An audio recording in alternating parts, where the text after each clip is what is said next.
dealer's choice.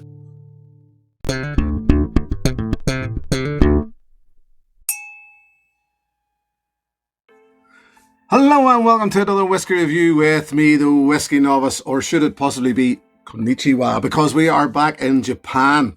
You cannot deny the diversity of this crew and this series, because we've been in Scotland, we've been in Ireland, and now we're off to Japan for this series, in which my patrons are picking the whiskies. And the patron in this case is Gregoire, my friend Gregoire there in France of Greg's Whiskey Guide. I will throw a link up in here. I'm sure I don't really need to. I'm sure most of you already know Greg's Whiskey Guide. Very, very worthwhile channel, very knowledgeable man, and one worth checking out. Now, Yoichi Single Malt from Nikka Distillery. Well, Nikka, sorry. This is the Yoichi Distillery in Hokkaido in Japan. There's two of them. This one, the Yoichi, and Miyagiki, that's the other one. The two distilleries owned by Nikka there in Japan. And this one, the northern one, which in both these single malts, I'll not go too deep into it, but these single malts came around a few years back after they wiped out a lot of their age-stated whiskies. They then came out with two non-age-stated single malts, this being one from each distillery. That's that bit out of the way. This one I hadn't had Yoichi Single. I had a couple of Nikkas prior to this, but I'd never had the Yoichi. I hadn't had the Miyagiki either. But this one I had recently for the first time in a live blind peated malt tasting on my own channel, a live one, and I'll throw a link to that up here as well in case you missed it. As set by Roy Aquaviti Duff. And I actually placed this 4 out of 6. I placed this number 4 out of 6 whiskies. So there was 3 whiskies I placed ahead of this. Now, what I will say, I'm not completely defending this straight away. I'll get to that in a minute. But what I will say is that the 3 whiskies I placed ahead of this were quite heavily peated. So when you put 3 quite heavily peated whiskies against this, there's peated malt, and this is a peated malt. It just, this one didn't really stand a chance. But I didn't finish the sample. I went back to it later, obviously knowing what it was, but that didn't matter. And I went back and thoroughly enjoyed what was left of it. This, when you break it down and drink it on its own, yet again remembering that during that live blind tasting, I was tasting, or I had in my palate 3 quite heavily peated malts ahead of this.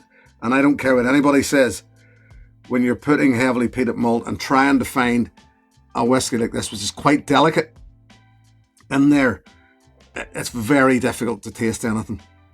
That smokiness, that especially with heavily peated whiskies. One of them was an Ardbeg 10. So to try and taste something after that was quite difficult. Because what I realised was, after I sat down with this this is a good one. This is a good one, I'll tell you now. Now, ball at 45%, I can smell this already, and it is quite incredible. Ball at 45%. I'll not give you, there's not a whole lot more history. I could give you a full history about Masataka Taketsuru, Nikka, etc. But we'll come back to that later, and I'll tell you something. For now, let's get into this, because I can smell it and I want to get into it. Oh, it's bright, it's slightly earthy, very citrusy, with just wafts of smoke dancing around all the time. And weirdly, yet again, getting back to that blind challenge,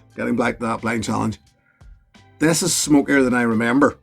But when you put it up against Ardbeg, and one of those other whiskies was the Loch Lomond Inchmone, the 12-year-old, and that is their peated, so it was up against peatier whiskies, which just throw everything out of context. This is smokier than I remember. When you drink this on its own, you could start a flight with this one. I'm convinced, because there's enough fruit going on. You know, there's very little to dislike about this. Even I would suggest, if you can't work with peated smoky whiskey, give this a go. It's a great build up to it, a good starter for getting into peated whiskey. Balanced, fruity, orange, peach, pear. There's enough smoke going on there, just enough. There's even, yet again, we take the smoke out of it. I don't like to use a lot of the medicinal, hence iodine, whatever you call it, band-aids, sticking plasters, whatever you put to that medical name that you get with peated whiskies. It's here, but it's so well balanced out by the fruit. There's even, I'm getting tea, even green tea. It's just class. It really is a class nose, this. And I know before I even get there, it's not just the nose.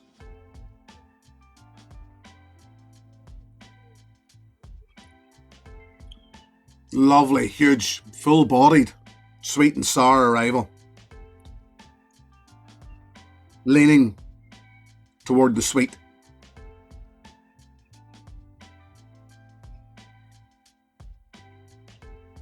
It's creamy, it's thick, it's silky smooth. It just keeps going. It just keeps going from the start of the palate right through. That sweetness, all that citrus I talked about earlier.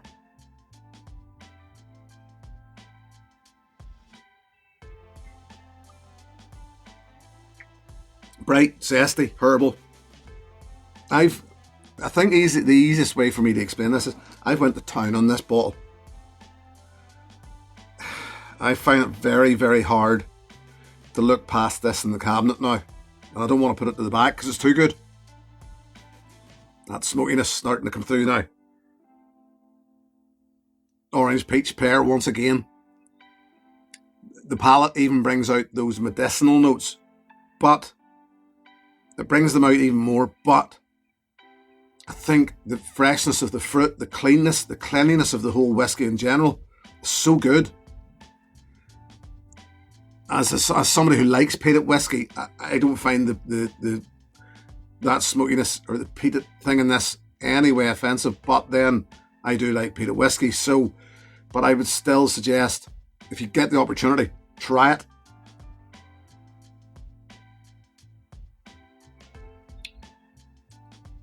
I could live with this whiskey all day long. There's even chocolate, and the chocolate goes right through to the finish. And the finish, then I'm actually getting memories of that chocolate. The orange, the lemon, the peat, the medicinal notes all come around, but I'm still getting the sweetness at the start. So it's all, this just hangs around. I'm saying, did I say there I thought it was medium light, but I don't. I think it's longer than that. This hangs around forever. In a good way. That green tea, there's a slight dry, astringent thing, but it's not off-putting in any way. It just sort of tends to run out to a dryness.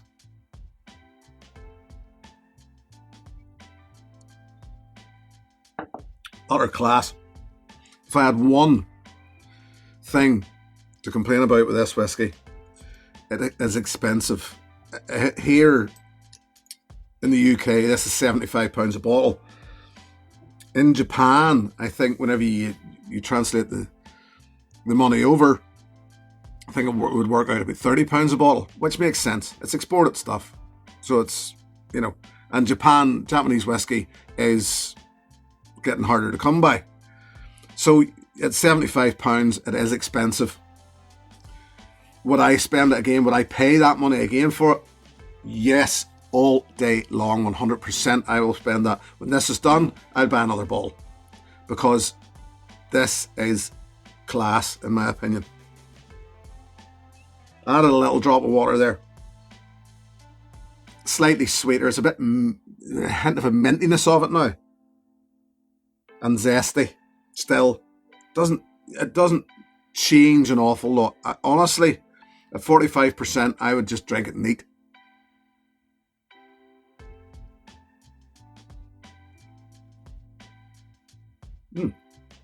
Palate, slightly softer, but it does blossom a bit. Becomes more of it orange, and the fruit, the medicinal notes, I suppose, do turn down a bit. The green tea turns up a bit.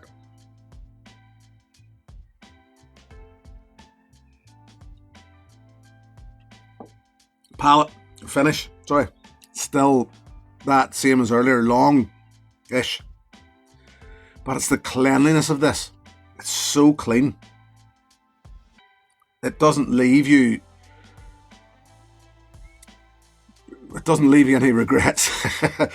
Honestly, I can't, and thank you, Greg, for picking this. I did, as I said, when I did that blind challenge, I was glad to try it. It just paled a bit in comparison to those bigger, smokier, more phenolic whiskies. But as a standalone whiskey, it's a standout whiskey. I would recommend this all day long. Kudos to Nika there. This, in my opinion, is a gem. I can't really say an awful lot more than that, so I'll just leave it there, shall I?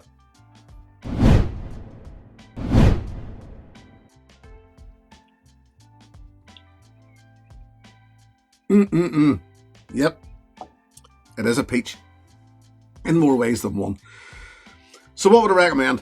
Well, it's a good one. It is a good one. Initially, I didn't really struggle. I sort of had a whiskey in my mind that I would compare it to, and it was relatively simple. I'm going to stay with Nika and recommend this to you. The Ben Nevis 10-year-old, a wee Ben 10, one for the kids.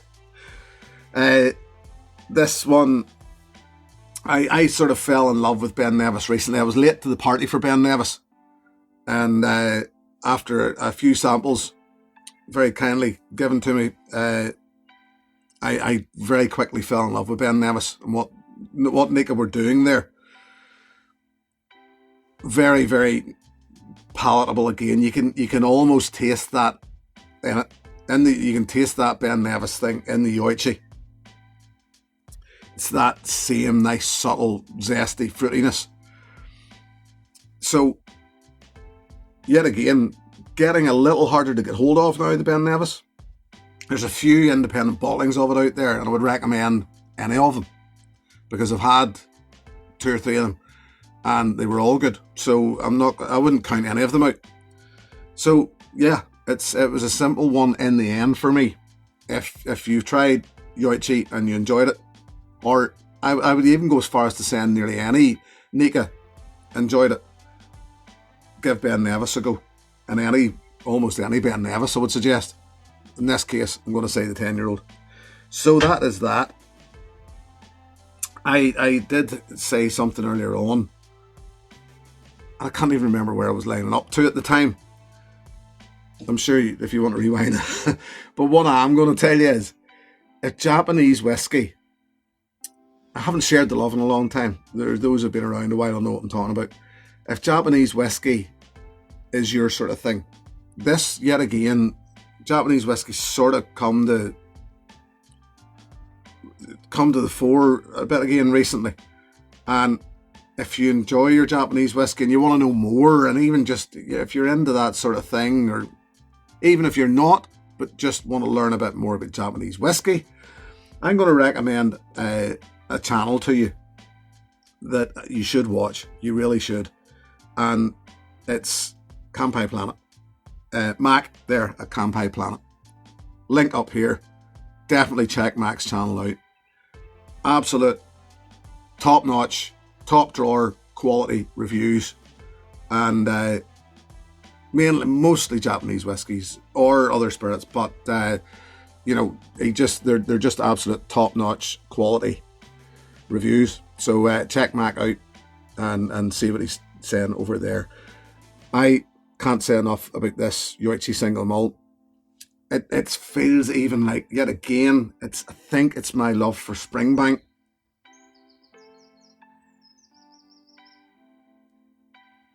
Because it is that same sort of oily, not oily, it's not as dirty as a Springbank, but just that bright, tropical, even nose with enough smokiness, peat going on there to just offset it a wee bit, and it's just quality.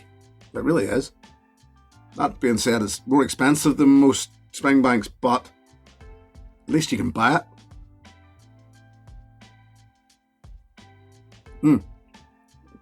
Yeah, give it a go if you get the chance. Please do.